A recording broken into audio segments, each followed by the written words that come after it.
الحمد للہ ذی المجد والثناء والعز والبقاء والرفعة والعلا والعظمة والکبریاء والصلاة والسلام علی رسولہ محمد المصطفیٰ خاتم الانبیاء امام الاتقیاء وعلی آلہ واصحابہ الذاکرین اللہ کثیرا فی السراء والضراء وسلم تسلیما کثیرا کثیرا اما بعد فاعوذ باللہ من الشیطان الرجیم بسم اللہ الرحمن الرحیم قال اللہ تبارک و تعالی فی کلام المجید والفرقان الحمید قد جاءکم من اللہ نور و کتاب مبین آمنت باللہ صدق اللہ العظیم و صدق رسولہ النبی الکریم قال النبی صلی اللہ علیہ وسلم الحیاء من الایمان قال اللہ تبارک و تعالی فی کلام المجید والفرقان الحمید ان اللہ و ملائکتہ یصلون علی النبی یا ایہا الذین آمنوا صلوا علیہ وسلموا تسلیما الصلاۃ والسلام علیک یا سیدی یا رسول اللہ وعلی آلک و اصحابک یا حبیب اللہ الصلاۃ والسلام علیک یا نبی اللہ وعلی آلک و اصحابک یا نور اللہ۔ میرے مدینے والے مصطفیٰ صلی اللہ تعالی علیہ وآلہ وسلم پر درود و سلام پڑھنے کی بے شمار فضائل اور برکات ہیں۔ حضور تاجدار انبیاء صلی اللہ تعالی علیہ وآلہ وسلم نے ارشاد فرمایا، حدیث پاک کا مفہوم ہے، فرمایا کہ تم اپنی مجلسوں کو مجھ پر درود پاک پڑھ کر آراستہ کرو کہ تمہارا یہ درود پڑھنا روز قیامت تمہارے لیے نور ہوگا۔ تو ہمیں چاہیے کہ ہم نبی پاک علیہ السلام پر درود و سلام کے نذرانے پیش کریں کہ اہل سنت و جماعت کی یہ پہچان ہے کہ اہل سنت حضور پر درود و سلام کی کثرت کیا کرتے ہیں۔ اس لیے ہمیں روزانہ کثرت کے ساتھ اور بالخصوص ہر مجلس میں حضور علیہ السلام پر درود و سلام کے نذرانے پیش کرنے چاہیے۔ آیت پاک پڑھنے کا شرف حاصل کیا۔ اللہ کریم نے ارشاد فرمایا، قد جاءکم من اللہ نور و کتاب مبین، فرمایا تحقیق آیا تمہارے پاس نور اور روشن کتاب۔ اب اللہ کریم نے یہ بات ظنن نہیں ارشاد فرمائی کہ نور آیا، گمان کے طور پر نہیں فرمایا کہ نور آیا، بلکہ تحقیقاً فرمایا۔ لفظ قد لگا کے اللہ کریم نے تحقیق کر دیا، کیونکہ قد لفظ جب ماضی پر داخل ہوتا ہے تو اسے پختگی کا معنی دیتا ہے۔ فرمایا تحقیق آیا تمہارے پاس نور اور روشن کتاب۔ اب جو تحقیق ہوتی ہے، تحقیقیں بدلتی رہتی ہیں۔ مثال کے طور پر ایک زمانہ تھا جس میں تحقیق کی گئی کہ زمین پلیٹ کی طرح ہے، زمین سلیٹ کی طرح بالکل سیدھی ہے۔ پھر دوبارہ تحقیق ہوئی، دوبارہ تحقیق ہونے کے بعد یہ پتہ چلا کہ زمین بالکل سیدھی نہیں ہے بلکہ زمین گول ہے۔ اور دوبارہ تحقیق ہوئی، دوبارہ تحقیق ہونے پر کہا گیا کہ بالکل گول بھی نہیں ہے۔ تو جو تحقیق ہوتی ہے، تحقیقیں بدلتی رہتی ہیں۔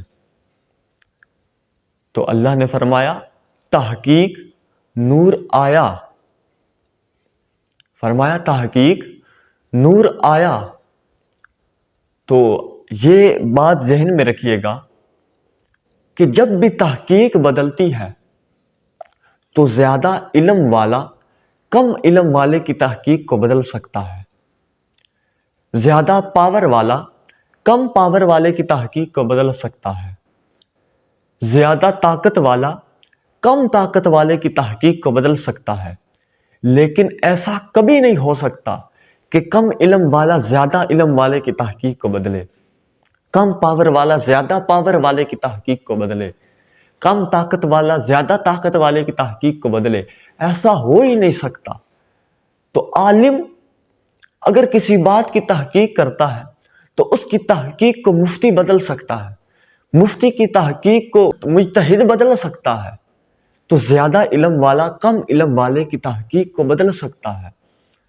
تو اللہ کریم نے یہ جو تحقیق کی کہ نور آیا، جب اللہ سے بڑھ کر زیادہ پاور والا کوئی نہیں، اللہ سے بڑھ کر زیادہ طاقت والا کوئی نہیں، اللہ سے بڑھ کر زیادہ علم والا کوئی نہیں، تو نور کی اس تحقیق کو کاٹنے والا بھی کوئی نہیں ہے۔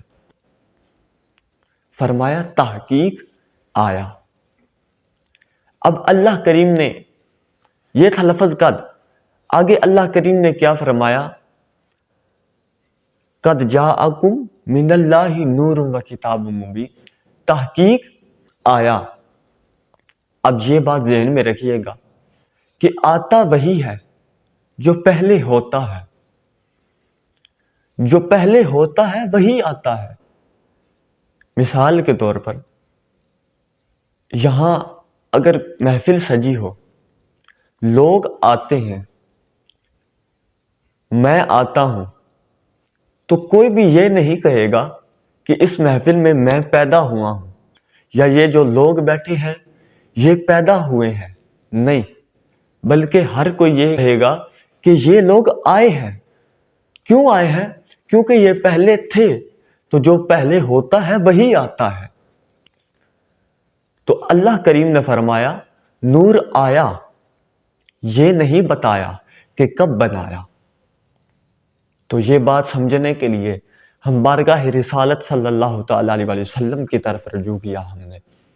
ہم حضور علیہ الصلوۃ والسلام کی بارگاہ میں گئے، ہم نے عرض کیا یا رسول اللہ صلی اللہ تعالیٰ علیہ وسلم، اللہ نے یہ فرمایا ہے کہ نور آیا، لیکن یہ نہیں بتایا کہ کب بنایا۔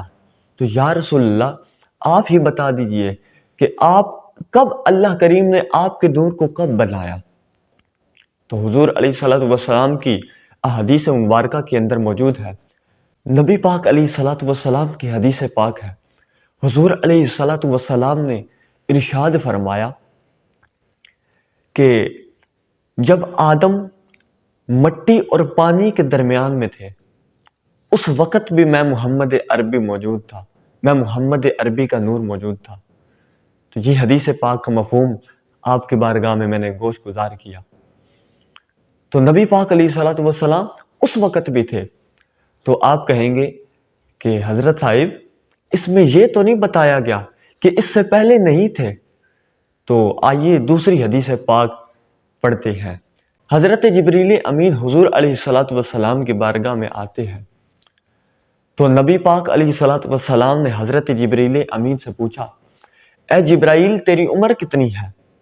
تو حضرت جبرائیل امین علیہ الصلوۃ والسلام عرض کرنے لگے، یا رسول اللہ یوں تو یاد نہیں، لیکن ایک اندازہ ہے، اندازے کے طور پر بتا سکتا ہوں۔ تو نبی پاک علیہ السلام نے فرمایا بتا کتنی عمر ہے؟ تو حضرت جبرائیل امین علیہ الصلوۃ والسلام حضور علیہ السلام کی بارگاہ میں عرض کرتے ہیں، یا رسول اللہ 70,000 سال کے بعد ایک ستارہ نکلتا ہے، ایک نور والا تارہ نکلتا ہے، اللہ کریم وہ طلوع کرتا ہے 70,000 سال کے بعد، وہ 70,000 سال کے بعد نکلتا ہے، اور میں نے وہ تارہ 72,000 مرتبہ دیکھا ہے۔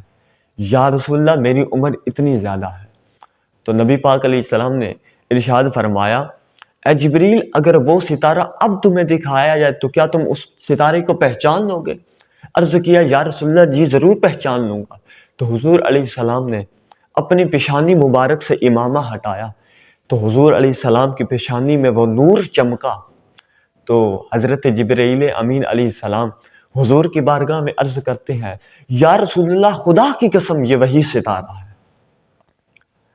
تو حضرت جبرائیل امین سے بھی پہلے اللہ کریم نے میرے محمد، میرے مصطفیٰ جان رحمت صلی اللہ تعالیٰ علیہ وسلم کے نور کو پیدا فرمایا۔ تو کتنا پہلے پیدا فرمایا؟ آپ کہیں گے تو اس میں بھی یہ بات واضح نہیں ہے کہ اس سے پہلے بھی اللہ کریم نے حضور کے نور کو کتنا پہلے پیدا فرمایا؟ تو اشارے میں بتاتا چلو کہ اللہ کریم نے ہر چیز سے پہلے پیدا کیا۔ اللہ کریم نے اس وقت حضور کے نور کو پیدا کیا جب تب بھی نہیں تھا، جب کب بھی نہیں تھا، زمین سے پہلے، زمان سے پہلے، مکی سے پہلے، مکان سے پہلے، چاند سے پہلے، سورج سے پہلے، ستاروں سے پہلے، ہر چیز سے پہلے اللہ نے حضور علیہ السلام کے نور کو پیدا فرمایا۔ تو سوال یہ پیدا ہوتا ہے کہ اللہ کریم نے حضور علیہ السلام کے نور کو مکان سے بھی پہلے پیدا کیا، تو اللہ کریم نے اس نور کو رکھا کہاں؟ اس نور کو اللہ نے رکھا کہاں؟ تو علماء نے فرمایا کہ اللہ نے اس نور کو اپنے قرب میں رکھا۔ اللہ کریم نے اس نور کو اپنے قرب میں رکھا، اپنے پاس رکھا، تو وہ نور اللہ کو دیکھتا، اللہ اس نور کو دیکھتا، وہ نور رب کو دیکھتا، رب اس نور کو دیکھتا، وہ نور رب کو دیکھتا، رب اس نور کو دیکھتا۔ قربان جاؤں میرے نبی پاک علیہ الصلوۃ والسلام کی شان پر۔ اچھا یہ بات ذہن میں رکھیے، مفتی صاحب بیٹھے چاند دیکھنے کے لیے، 29 روزے ہو گئے، مفتی صاحب بیٹھے چاند دیکھنے کے لیے۔ جب چاند دیکھنے کے لیے مفتی صاحب بیٹھتے ہیں تو کیا ہوتا ہے کہ 9 بجے 2-3 بندے آتے ہیں، چہرے پہ داڑھی مبارک، سر پہ امامہ شریف، حلیہ سنت کے مطابق، آ کے کہتے ہیں مفتی صاحب عید کا چاند نظر آ گیا ہے، اعلان کر دیجئے صبح عید ہوگی۔ مفتی صاحب کہنے لگے کیا تم نے چاند دیکھا ہے؟ تو وہ کہنے لگے نہیں، چاند دیکھا تو نہیں ہے، سنا ہے مگر خبر پکی ہے۔ تو مفتی صاحب کہنے لگے نہیں، اس طرح اعلان نہیں کیا جاتا جب تک کوئی دیکھنے والا نہیں آ جاتا۔ اب کیا ہوا، گھنٹے کے بعد 2-3 بندے اور آئے، آ کے کہتے ہیں مفتی صاحب عید کا چاند نظر آ گیا ہے، اعلان کر دیجئے صبح عید ہوگی۔ مفتی صاحب کہنے لگے کیا تم نے چاند کو دیکھا؟ تو وہ کہنے لگے کہ نہیں، چاند دیکھا نہیں مگر خبر پکی ہے، سنا ہے۔ مفتی صاحب کہنے لگے کہ بیٹھ جو، یوں اعلان نہیں کیا جاتا۔ کچھ دیر کے بعد 11 بج گئے، 11 بجے 2-3 بندے اور آئے، آ کے کہتے ہیں مفتی صاحب عید کا چاند نظر آ گیا ہے، اعلان کر دیجئے صبح عید ہوگی۔ مفتی صاحب کہنے لگے کیا چاند دیکھا ہے؟ کہنے لگے دیکھا نہیں ہے، سنا ہے مگر خبر پکی ہے۔ تو کیا ہوا، مفتی صاحب کہنے لگے یوں اعلان نہیں کیا جاتا، اعلان اس وقت کیا جاتا ہے جب کوئی دیکھنے والا گواہی دے کہ میں نے چاند دیکھا ہے۔ اب مفتی صاحب انتظار میں بیٹھے ہوئے، 11 ہو گئے، انتظار کرتے رہے 12 ہو گئے۔ مفتی صاحب سوچنے لگے شاید آج چاند نظر نہ آئے، تھوڑا اور انتظار کرنے لگے، 1 بج گیا۔ 1 بجے مفتی صاحب نے پہلے سوچا کہ لگتا ہے آج چاند نظر نہیں آئے گا، تو اعلان کر دیا جائے کہ صبح روزہ ہوگا۔ یہی سوچ رہے تھے کہ اتنے میں کیا ہوا کہ ایک بندہ آیا، چہرے پہ سنت مبارک، سر پہ امامہ شریف، نورانی چہرہ، آ کے کہنے لگا کہ مفتی صاحب عید کا چاند نظر آ گیا ہے۔ مفتی صاحب کہنے لگے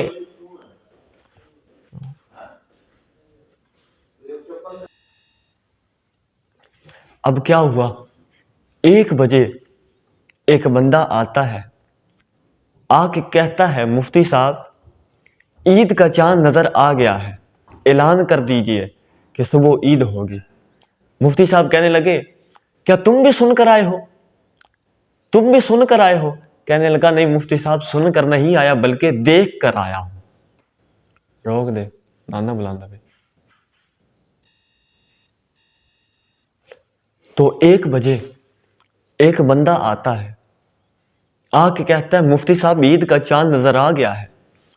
مفتی صاحب کہنے لگے تم بھی سن کر آئے ہو؟ کہنے لگا سن کر نہیں آیا بلکہ دیکھ کر آیا ہوں۔ جب اس نے یہ کہا کہ مفتی صاحب میں نے دیکھا ہے، چاند نظر آ گیا ہے، تو مفتی صاحب نے اعلان کر دیا کہ صبح عید ہوگی، صبح روزہ نہیں ہوگا، صبح عید ہوگی۔ اور اب مفتی صاحب نے کیا کیا؟ اعلان کر دیا اور دروازہ بند کر دیا۔